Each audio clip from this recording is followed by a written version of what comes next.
Hi, my name is Neena Saxena and I am an attorney at Patterson Moore Butler. Today I'm going to be talking to you about Indian and South Asian divorces. The Indian and South Asian divorces carry a stigma between the parties, the extended families, and the South Asian community itself.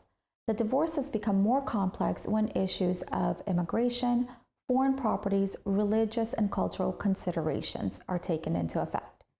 At Patterson Moore Butler, we consider the human and cultural considerations and not just the law itself. Some of the questions that arise are, my marriage was registered and conducted in a foreign country. Can I even get divorced in the state of Georgia? Well, the answer is yes, so long as you have been residing in the state of Georgia for 6 months prior to filing the petition.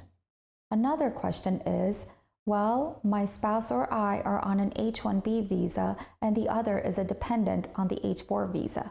What happens to the dependent? At the conclusion of the divorce, meaning the final judgment and decree, the spouse that is on the H-4 visa would need to consider other immigration avenues for themselves. What about foreign properties?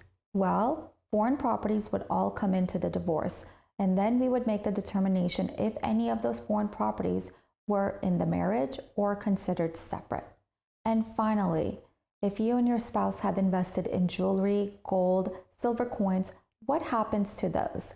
Well, those are still considered marital property and would need to be considered. We would then decide, are those considered separate property, gifts, or a marital asset? If you find yourself in this situation, please call me.